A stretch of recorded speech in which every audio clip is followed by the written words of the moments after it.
Hola, mil bendiciones para todos. El Señor les continúe bendiciendo.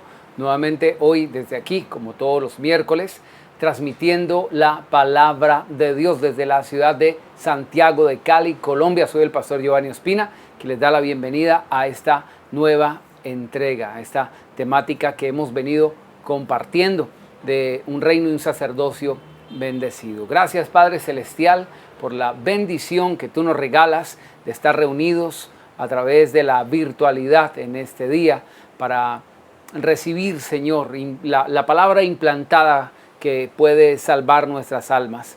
Gracias porque tú vas restaurando nuestra alma para la salvación, para cooperar con la salvación, porque tú, Señor, nos has regalado por tu gracia y por tu misericordia la salvación, pero tu palabra dice que tenemos que anhelar y desear como niños recién nacidos la leche espiritual no adulterada, para que por ella crezcamos para salvación. Es necesario ese crecimiento para que podamos entonces sí mantenernos en la salvación que tú nos has regalado y no perdernos ni apartarnos a derecha o a izquierda.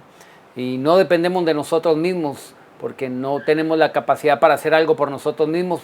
Por el contrario, toda nuestra capacidad proviene de ti. Tú eres el que pone en nosotros el querer como el hacer, y por eso te pedimos la suficiencia, el poder, la manifestación gloriosa de tu Espíritu Santo para que podamos vivir estas enseñanzas que tú nos entregas en esta ocasión. Bendice a cada persona que hoy escucha atentamente tu palabra y que dispone de la mejor manera su corazón para recibirla y atesorarla en su corazón. Gracias, Señor. Amén y amén. Bueno, vamos avanzando de manera tal vez para algunos un poco lenta, pero como siempre lo digo, es necesario que podamos digerir cada porción bíblica. En la entrega de hoy vamos a analizar solamente unos versículos que ya hemos leído de Malaquías en el capítulo 1, y es particularmente el versículo 7, en la parte B del versículo 7, que nos dice así: y todavía dicen, ¿en qué te hemos deshonrado? En que menosprecian la mesa, en que piensan que la mesa del Señor es despreciable. ¿En que te hemos deshonrado? Dios le dice a los sacerdotes, y ellos dicen en que piensan, o Dios dice mejor de ellos, que piensan que la mesa del Señor es despreciable. ¿Por qué se produjo este pensamiento en ellos? Porque pensaban que la mesa del Señor es despreciable. Miremos el versículo 12, versículo 11, donde dice, desde donde nace el sol hasta donde se pone, es grande mi nombre entre las naciones, y en todo lugar se ofrece a mi nombre incienso y ofrenda limpia. Grande es mi nombre entre las naciones, dice el Señor de los ejércitos, pero ustedes, los sacerdotes, dice, lo profanan cuando dicen inmunda es la mesa del Señor, y cuando dicen que su alimento es despreciable.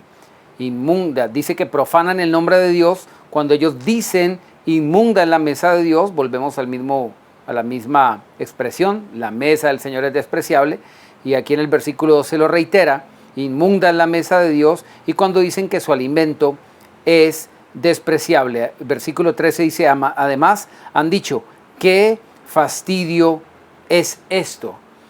Dice el Señor de los ejércitos, trajeron lo robado, lo cojo, lo enfermo y me lo presentan como ofrenda.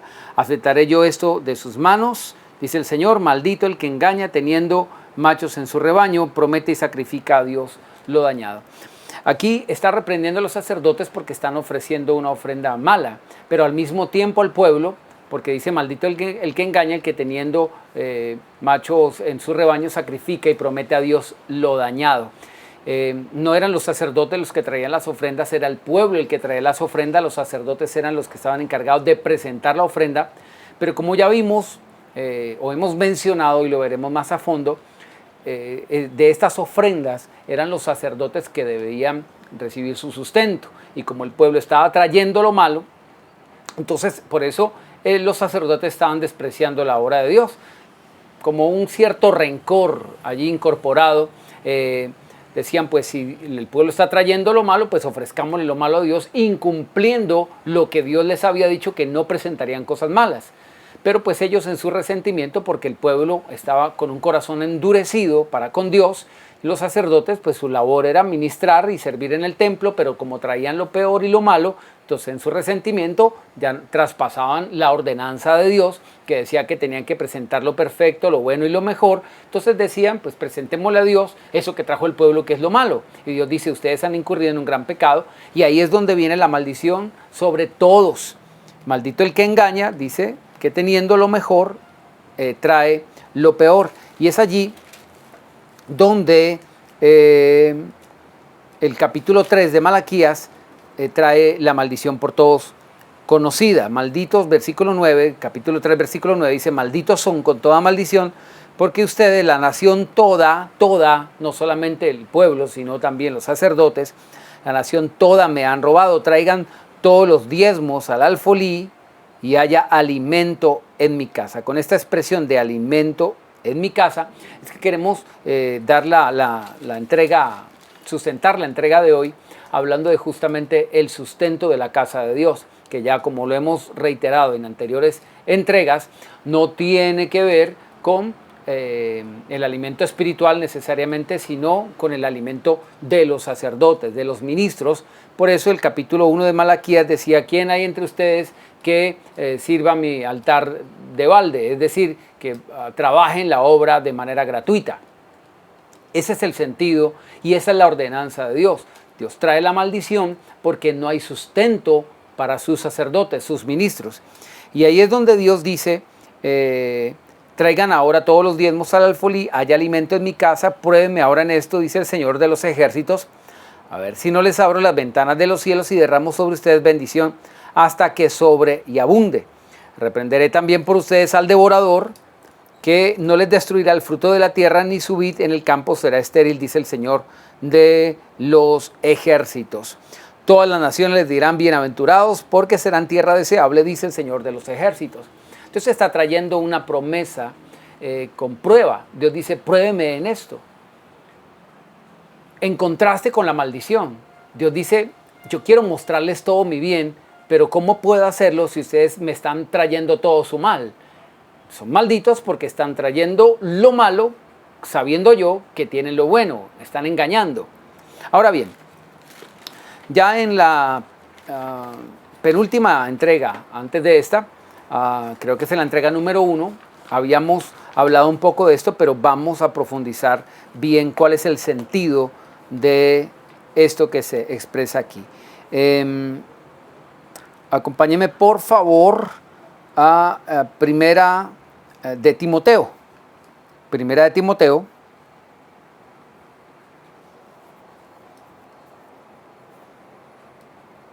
En el capítulo 5, Primera de Timoteo capítulo 5.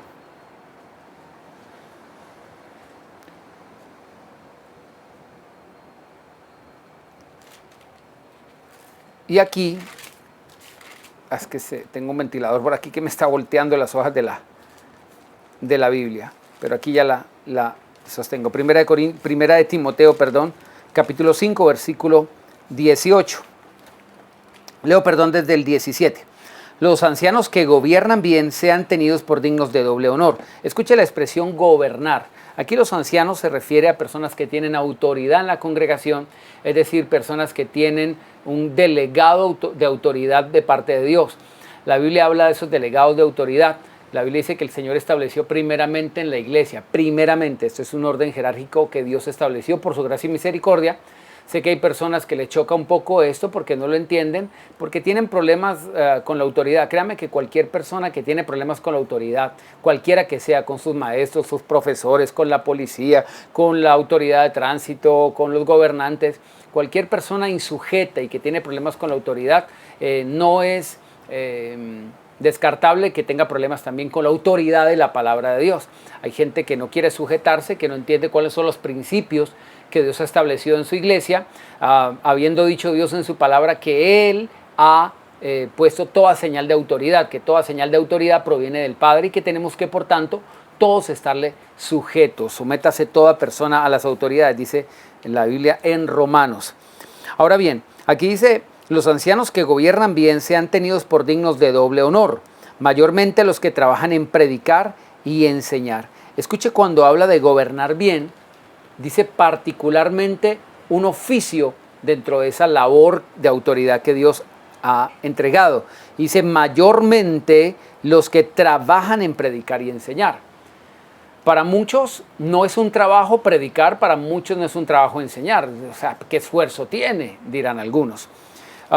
Muchos contratan un servicio de algún especialista que les puede dar no sé, una charla, una conferencia, un tratamiento psicológico, psiquiátrico, médico, o incluso sencillamente operacional en su trabajo. Hay quienes contratan personas para que les enseñe el manejo de Excel, para que les enseñe inglés, etcétera, etcétera, etcétera. Son personas que han pasado un tiempo en la academia, que han estudiado. Perdón porque tengo por allí un animalito un poquito inquieto y me es imposible hacer el corte, no tengo manera de editar el video. Bueno, me tocó ponerle una pausita porque tengo una cachorrita que está un poquito inquieta el día de hoy. Ahora bien, cuando estas personas están preparadas para dar una charla, una conferencia, dar un consejo, qué sé yo, una terapia, etcétera, etcétera, han tenido su proceso. Han estado en la academia, han estudiado, se han preparado, les dieron un diploma que los certifica como capacitados para hacerlo. Algunos dirán, ellos pues tienen un título reconocido, son psicólogos, son psiquiatras, son médicos, son odontólogos, qué sé yo, se ganaron el hecho de que puedan trabajar y dar un consejo y que le pague uno por eso, y seguir yendo a terapias y seguir dándole la cuota. Pero un pastor no, dicen que eso es indigno, que eso no se puede sostener, porque cómo alguien va a poner como negocio la palabra de Dios. Eso es como vender el evangelio, eso es demasiado sagrado. Vamos a mirar si ese es el pensamiento correcto o qué dice la palabra de Dios respecto a eso. Algunos, por una idea religiosa equivocada respecto a Jesucristo y al evangelio, piensan que es casi de carácter inmoral todo lo que tenga que ver con un intercambio de dinero por un servicio ministerial, es decir, por la obra de un servicio ministerial. Y aquí dice claramente en la palabra de Dios que las personas que trabajan, y esa es la expresión puntual, trabajan en predicar y enseñar. Eso es un trabajo. ¿Por qué? Porque así como cualquier otro trabajo académico demanda su tiempo, su formación, su estudio, y eso se prolonga en el tiempo. Créanme que algunos profesionales solamente estudian 4 o 5 años, algunos solamente 2 años y medio, y empiezan a ejercer su función, su labor, su trabajo, dan su conocimiento. Algunos solamente son consultores, simplemente van y dicen qué es lo que tienen que hacer o lo que se debe hacer en la empresa, etcétera, etcétera, y por eso devengan sus ingresos. Algunos piensan que por hablar y hablar y hablar no se debería cobrar, y menos por hablar de la Biblia. Todos podemos hablar de la Biblia, la gente piensa que eso es así, pero no es así. De hecho, el mismo libro de Colosenses dice: no se hagan maestros muchos de ustedes, para que no reciban para que no sean dignos de mayor condenación. La Biblia dice en Efesios que Él mismo, el Señor Jesucristo, Él mismo constituyó a unos apóstoles, a otros profetas, a otros evangelistas, a otros pastores y maestros para la edificación del cuerpo de Cristo. Entonces, eso no lo hace un instituto, no lo hace una corporación de formación, no lo hacen los hombres. La Biblia dice que Él mismo, Jesús mismo, es el que constituye a los apóstoles, a los profetas, a los evangelistas, a los pastores y a los maestros. Estos son, según la palabra, en 1 Corintios capítulo 12, encontramos los dones del Espíritu Santo. Se habla de fe, se habla de profecía, se habla de lenguas, se habla de interpretación de lenguas, etcétera, etcétera, etcétera. Pero ahí hay unas palabras que uno debe analizar un poquito.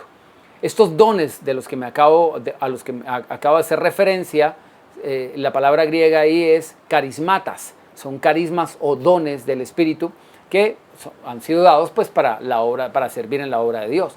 Pero hay otros dones que también utiliza allí el término, es domatas, que significa como un don de autoridad, podríamos entenderlo así. Y ahí están incluidos los ministerios, apóstoles, profetas, evangelistas, pastores y maestros. Entonces hay distintos dones y ya veremos cómo los domatas, los ministerios, son dones que Dios ha concedido a la iglesia, apóstoles, profetas, evangelistas, pastores y maestros. Así que los ministros son un don que Dios da a una congregación y por ende Dios le ha dotado de una capacidad excepcional que no tiene todo el mundo, porque justamente para eso somos establecidos los ministros de Dios, para que podamos enseñar la palabra de Dios. Así Dios lo ha establecido. Hay quienes no lo entienden y piensan que esto sencillamente es un trabajo intelectual que cualquiera puede hacer, pero no. Eso tiene que ver más, el Evangelio se revela por fe y para fe. La Biblia dice que el Evangelio es revelado, significa que el ministro de Dios tiene un don en particular, la revelación del mensaje de Dios, si es realmente un ministro de Dios. Porque por ahí andan muchos que se hicieron a sí mismos pastores, que se formaron sus propios grupos y creen que porque tienen gente congregada, porque tienen un letrero afuera que dice iglesia cristiana, son pastores y tienen iglesia.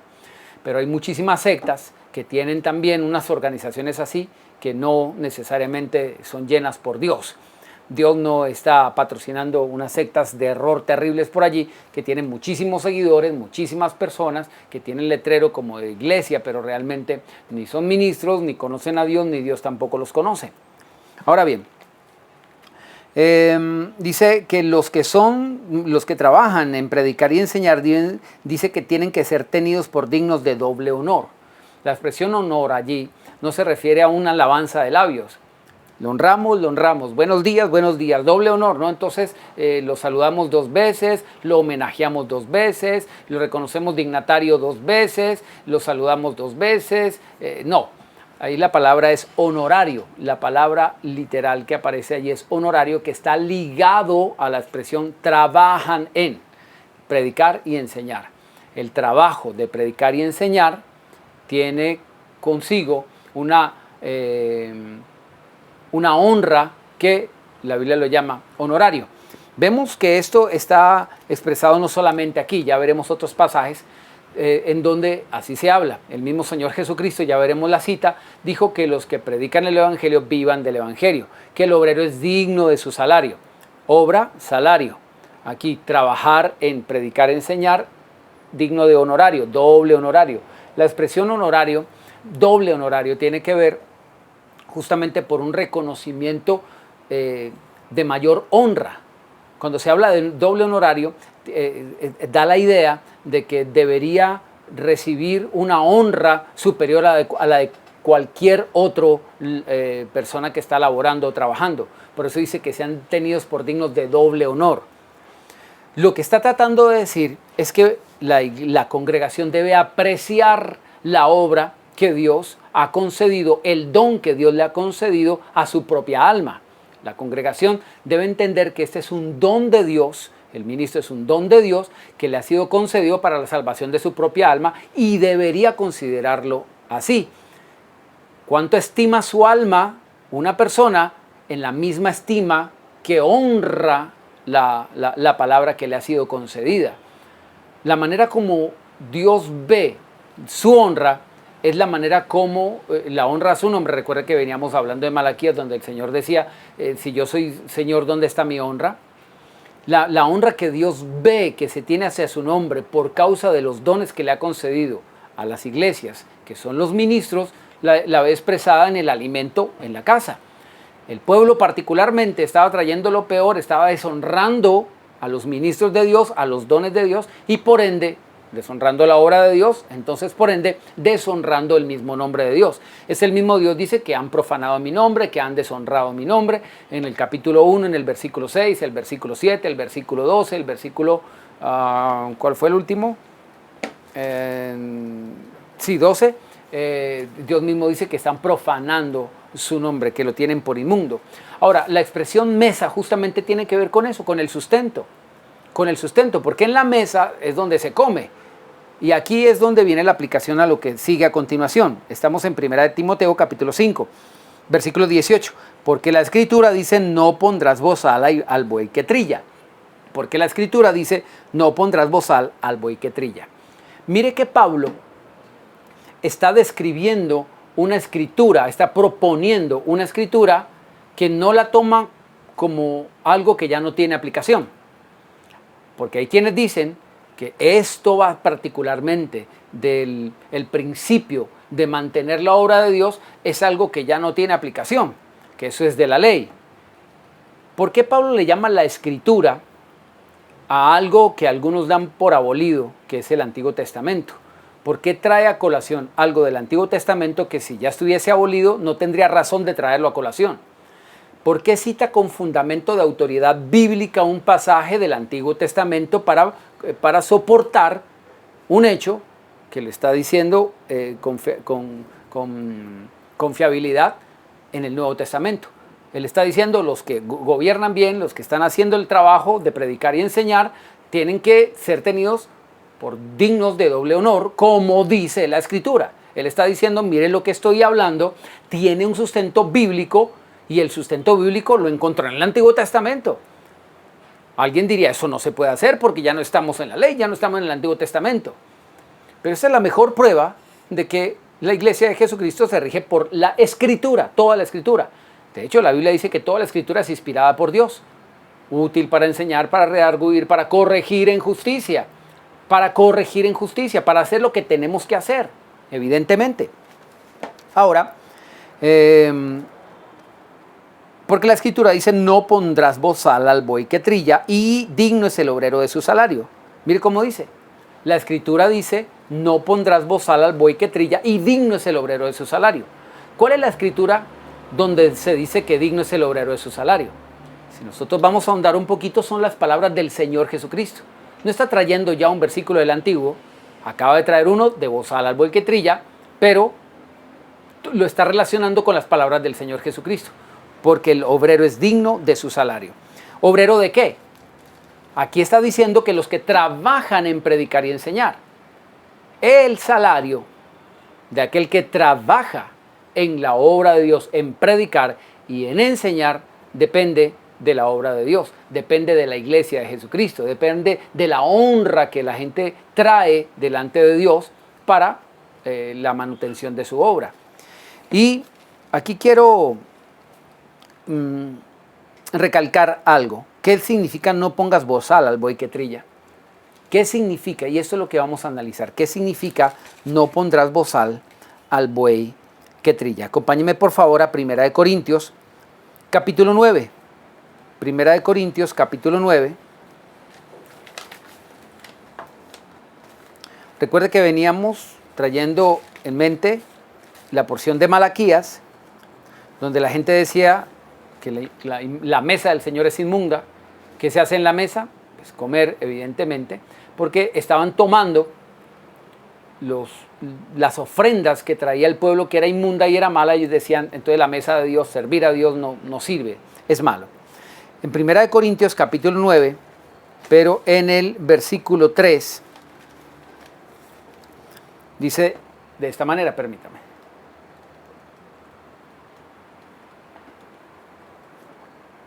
Contra los que me acusan, y lo dije en la anterior entrega, ni Pablo estaba exento de esta acusación.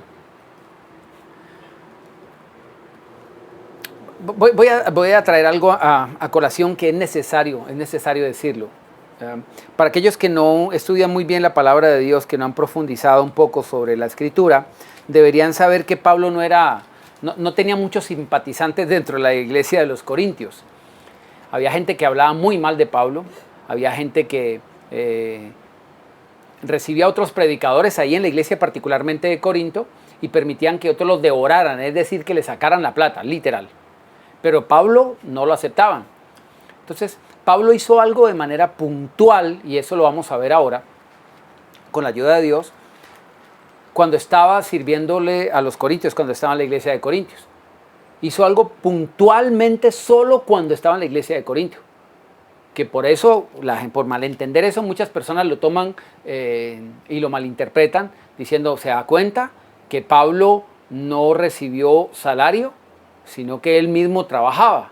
Ya les dije lo que decía, pero ya lo vamos a ver, aquello a lo que me refería, pero lo vamos a profundizar un poquito más adelante con pasajes bíblicos. Entonces, algunas personas estaban teniendo en mal concepto a Pablo. Inclusive, algunos decían que Pablo andaba en la carne. O sea, cosas terribles. El apóstol Pablo. Entonces, a él también lo estaban juzgando en torno a esto, a la ofrenda que estaba recibiendo, porque el obrero es digno de su salario. De eso le está hablando a ellos aquí. Y aquí dice, contra los que me acusan, esta es mi defensa. ¿Acaso no tenemos derecho a comer y a beber? Aquí viene a colación, traer a colación lo de Malaquías.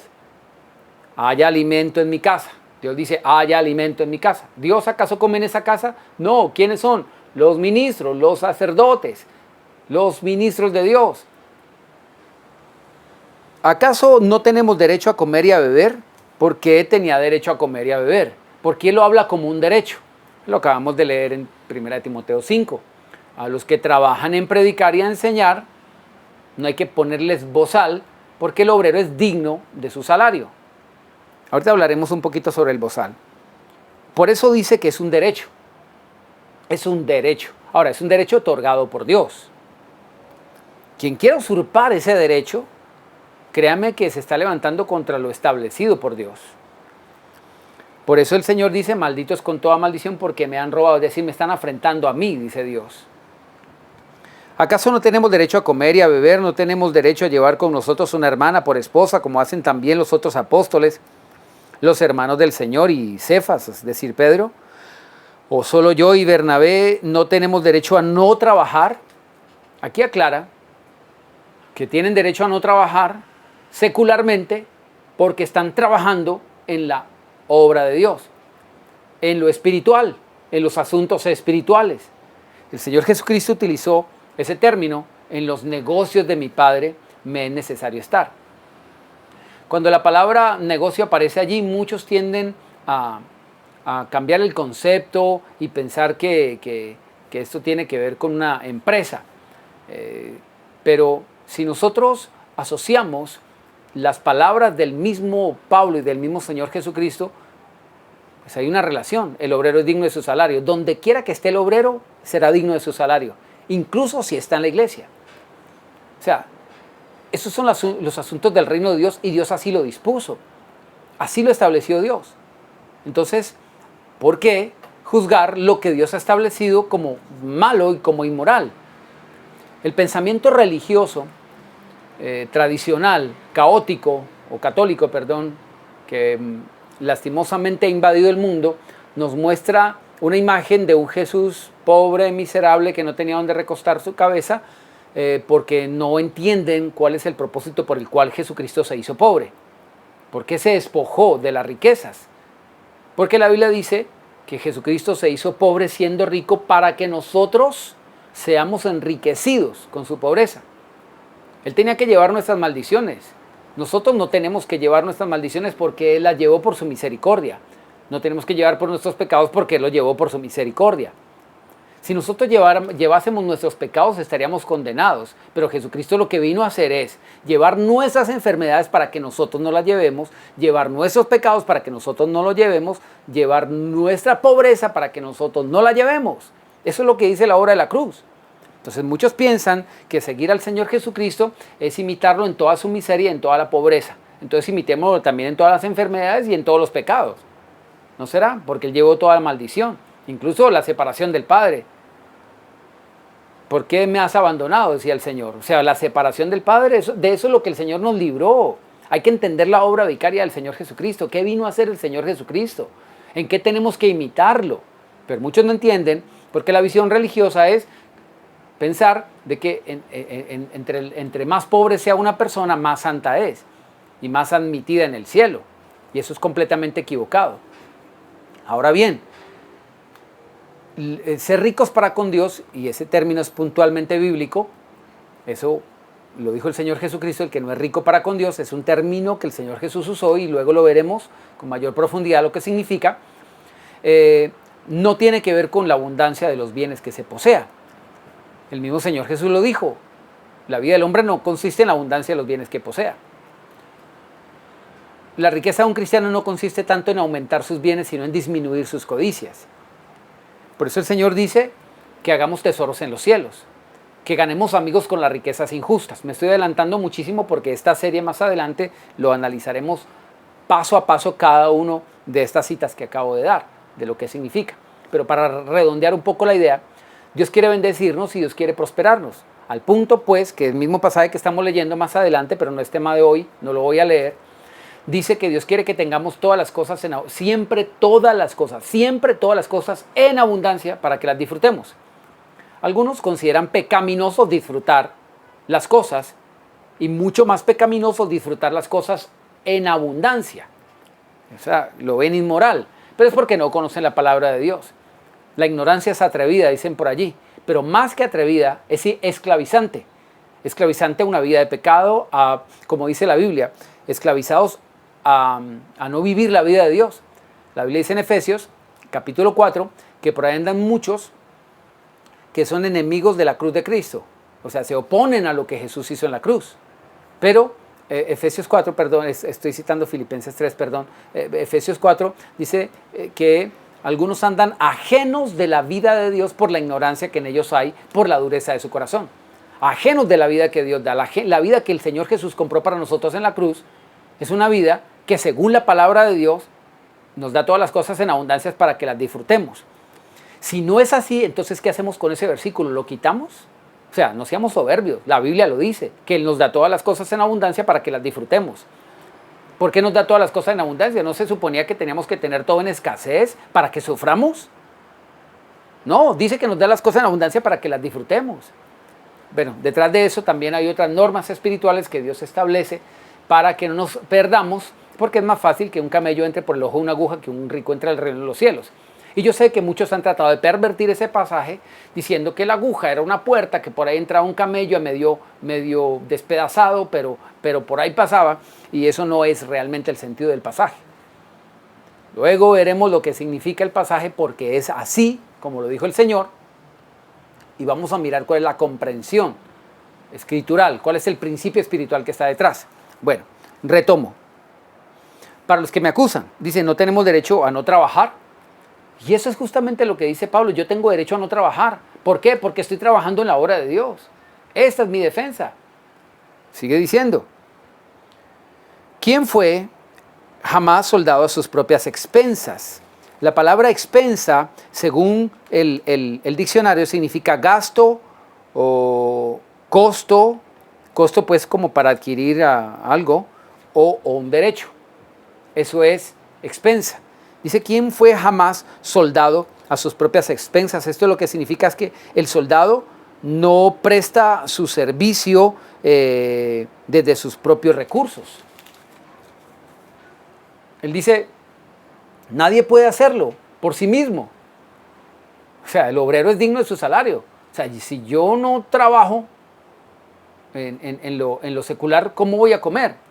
Pero trabajo en lo espiritual, por lo mismo es que establece el principio siguiente, si les doy lo espiritual, pues he de recibir lo material. Está instruyendo a una iglesia ignorante que no lo había comprendido así y que como muchas personas, por su ignorancia, el Señor Jesucristo dijo, conocerán la verdad y la verdad los hará libres. Es decir, mientras una persona no conoce la verdad, se mantendrá en una ignorancia ajeno de la vida que Dios da. Son esclavos. Porque si el Señor dice conocerán la verdad y la verdad los hará libres, significa que una persona que no conoce la verdad, así está en la iglesia, sigue siendo como esclavo. Y el mismo Señor Jesucristo en el Evangelio de Juan capítulo 8 dijo que el esclavo no permanece en la casa para siempre. El hijo sí. O sea que la verdadera libertad para ser un verdadero hijo de Dios, para permanecer en la casa de Dios, hay que ser completamente libre de esas ataduras mentales, de esclavismo que nos quiere sujetar la religiosidad que le ha hecho tanto daño a la iglesia de Jesucristo. Porque el cristianismo no es una religión, pero muchos han tratado de imponer su visión religiosa sobre eso. Ahora bien, lo que dice la escritura aquí es, ¿quién fue jamás soldado a sus propias expensas? Estoy leyendo el verso 7 de 1 Corintios 9. ¿Quién planta una viña y no come de su fruto? ¿Quién apacienta el rebaño y no toma de la leche del rebaño? Usted se imagina un predicador hoy por hoy hablando de esto, lo linchan. O sea, yo mismo estoy hablando de esto. Y muchos en los comentarios que a veces leo por allí que envían, lo linchan a uno, lo linchan. Pero, hombre, seamos sensatos. Estamos leyendo la palabra de Dios. ¿Qué cree usted que estoy aquí leyendo? ¿Con Dorito puedo opinar desde mi propia opinión porque estoy leyendo una revista de humor? Estoy leyendo la palabra de Dios, mis comentarios sobran. Por eso, aquí más adelante el versículo 8 lo dice Pablo. ¿Digo esto solo como hombre?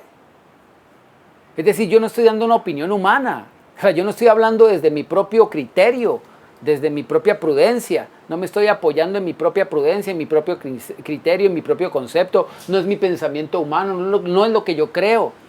De lo que está llena la iglesia de Jesucristo hoy, lastimosamente, lo que las intelectuales piensan, diciendo, no, es que el diezmo era un impuesto. Y por ahí escucho unos predicadores súper conocidos, súper famosísimos, súper estudiadísimos, pero que están blasfemando contra la palabra de Dios, que hablan mal en contra de los principios establecidos por Dios, lo que Dios estableció para la bendición de su pueblo.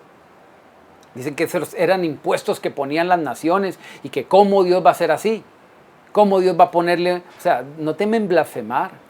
No temen blasfemar. La Biblia dice que algunos hombres se corrompen lo que por naturaleza conocen, metiéndose en cosas que no han visto. Es mejor que se queden calladitos si no entienden los principios espirituales, si no entienden la palabra de Dios, porque Dios enloqueció la sabiduría del mundo. Es que alguien me diría, es que es el doctor fulano de tal, el doctor McDonald, por ahí, por ponerle algún nombre.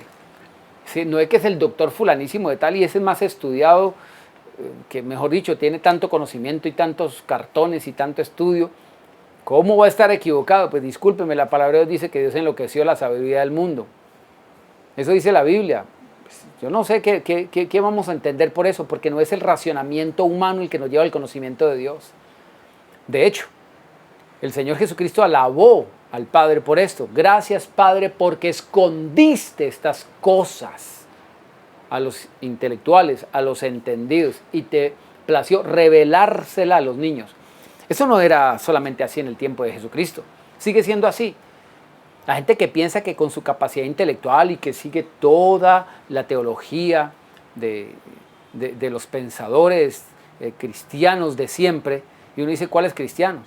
Si uno analiza lo que enseñan hoy en las teologías, que yo salí corriendo del seminario justamente por eso, porque te enseñan cosas que realmente tienen fundamento en Aristóteles, Platón, cuando hablan del alma y del espíritu, y uno va a indagar un poquito, y seamos sensatos, los que son estudiados lo saben, pero eso no se lo dicen las congregaciones. Piensan que, resulta que Sócrates y Platón alguna revelación deberían tener, aunque no conocían la palabra, seguramente alguna revelación deberían tener, o el Espíritu les habrá hablado, porque está en consonancia con lo que dice la Escritura. Mentira. Lo que están interpretando según ellos de la Escritura realmente es la basura que enseñaron estos filósofos, porque lo enseñan mal. Y no quiero meterme más de lleno allá porque me apartaría del tema, pero créame que todo lo que lastimosamente, o muchísimo de lo que enseñan en la teología es muy pervertido y no tiene origen en las sanas Escrituras. La Biblia dice que si alguno enseña otra cosa, 1 Timoteo capítulo 6, verso 3, si alguno enseña otra cosa y no se conforma a las sanas palabras de nuestro Señor Jesucristo y a la doctrina que es conforme a la piedad, está envanecido. Eso es lo que están ellos, solamente envanecidos. Ellos exhiben sus títulos, sus nombres. Ahí siempre en la pantalla colocan doctor fulano de tal, cuando se refieren a ellos doctor, reverendo, porque están buscando que le llamen rabí, maestro, y el Señor Jesucristo dijo que no deberíamos hacer eso. Les gusta que lo llamen doctores, simplemente porque quieren un reconocimiento. Pero el Señor les ha cegado el entendimiento. No lo entienden. Pueden tener los títulos en divinidades que quieran tener, pero no les ha sido revelado el Evangelio. Así de sencillo. Ahora bien, Pablo dice, digo esto solo como hombre, ¿no dice esto también la ley? Y volvemos a lo mismo. A Timoteo le hablaba esto, le citaba las Escrituras, y a los Corintios también vuelve a citar el Antiguo Testamento. ¿No dice también la ley? En la ley de Moisés está escrito, no pondrás bozal al buey que trilla. ¿Se preocupa Dios por los bueyes o lo dice enteramente por nosotros? Sí, por nosotros se escribió esto, porque con esperanza debe arar el que ara y el que trilla con esperanza de recibir del fruto. Y aquí está muy claro. Si nosotros sembramos entre ustedes lo espiritual, será mucho pedir que cosechemos de ustedes lo material. Mira el término que utiliza Pablo. Si nosotros sembramos lo espiritual, sembrar lo espiritual, sembrar lo espiritual, subraye, sembrar lo espiritual. Si nosotros sembramos lo espiritual, no será mucho pedir que cosechemos de ustedes, cosechemos de ustedes lo material. Mire la expresión cosechar de usted. Dios, el Señor, Pablo, por el Espíritu Santo les está diciendo, sembramos lo espiritual. Sembramos, es el término que utiliza Pablo, no lo saquemos de contexto. Sembremos, hemos sembrado lo espiritual y hemos de cosechar lo material. Hay quienes dicen, no, lo de la siembra y la cosecha, eso no es material, eso es de la doctrina de la prosperidad. Algunos que son religiosos, que solamente repiten como loros lo que otros están diciendo por allí, ni siquiera saben que están metiéndose en camisas de 11 varas porque no son capaces de ir a estudiar la palabra de Dios, sino sencillamente repetir lo que otros dicen por ahí en los videos que ven a través de las plataformas o de un libro por ahí que sencillamente compraron porque era el predicador de moda o quieren empezar a predicar o combatir en contra de eso. Pero el término cosechar lo material es la Biblia la que lo utiliza. Es el apóstol Pablo, cosechar lo material. Se habla de cosechas materiales, sí, punto. ¿Qué podemos hacer? Eso no es de la doctrina de la prosperidad, puede que algunos lo usen. Pero si tiene el contexto bíblico, hombre. Nosotros no podemos tomar bandos religiosos sencillamente por oponerme a la doctrina de la prosperidad, entonces me va a poner a todo lo que ellos digan. Y si alguien de ellos en algún momento tuvo una revelación de la verdad basada en la palabra de Dios, entonces me va a poner a eso. No, discúlpeme. Nosotros no podemos tener un bando sencillamente para oponerme a. Entonces mis respuestas son sencillamente una contestación. Me vuelvo ahí sí un protestante. Contra el mismo cuerpo de Cristo, contra la misma palabra, me levanto en contra de la obra de Dios. Entonces no. En la ley de Moisés está escrito, no pondrás bozal al buey que trilla. La pregunta es esto. Eso está en Deuteronomio capítulo 25, versículo 4, si bien recuerdo. No pondrás bozal. Y la cita no dice nada más. Allí dice, no pondrás bozal al buey que trilla. Y no da ninguna explicación. La pregunta es, ¿por qué ponerle bozal al buey? Y Pablo lo acaba de aclarar. Dice, ¿se preocupa Dios por los bueyes o lo dice enteramente por nosotros? Y ahí dice, sí, por nosotros lo dice. Por nosotros. Por nosotros. La pregunta es, ¿quién nos quiere poner bozal? A nosotros los ministros. ¿Por qué tiene Dios que aclarar, no le pongas bozal? ¿Qué significa el bozal? El bozal es ese elemento que se le pone en el hocico al buey para que no coma. Para que no coma. En serio. Y eso es lo que estaba pasando en Malaquías. Por eso Dios dijo, hombre, esto es indignante. Esto les va a traer maldición y con justa razón. Malditos con toda maldición. Esa es la indignación de Dios.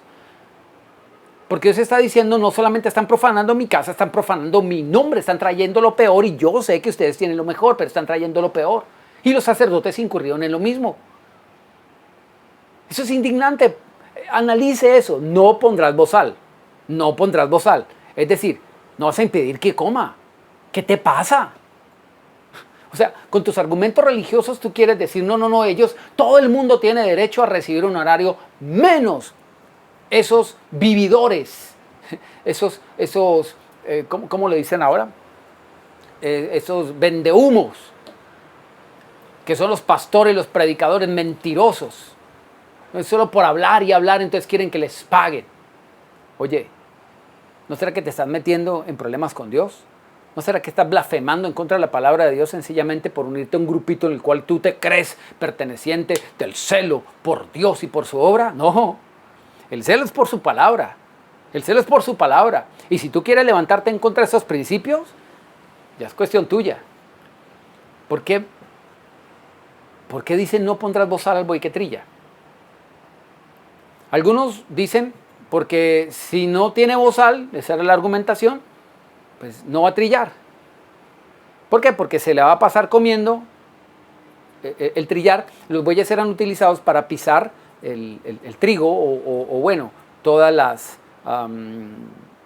¿cómo se dice? Los granos pues, que cosechaban para separarlo de la vaina donde viene el trigo. Entonces necesitaba pisarlo, pisotearlo, pues para que salga el grano. Entonces muchos decían, no, pues si lo deja sin bozal, entonces va a comerse todo el grano y no va a trabajar. Pero Dios dice, póngale, libérelo del bozal, porque así es que trabaja. No al contrario. Pero la gente se deja llevar de sus argumentaciones, sus pensamientos, y Dios tiene que dar una ordenanza. Que Pablo lo trae a colación para decir, esto está vigente, y Dios le está aclarando que esto tiene que ver no con los bueyes, sino con los seres humanos.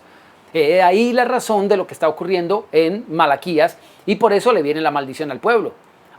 Ahora, si el principio del bozal está vigente, entonces debe ser que la maldición ya no está vigente. ¿Cierto? No, no es así. Dios está diciendo, no están tomando por honra mi nombre. Lo que está detrás de todo esto, los mismos principios que por eso Pablo decía, así también lo dice la ley, están hoy permanentemente vigentes. ¿Por qué? Porque Dios ha establecido que su obra se mantenga así. Eso le está diciendo Pablo. Porque nadie es soldado a sus propias expensas. Lo sigue diciendo así. Acompáñeme, por favor. Hechos de los Apóstoles.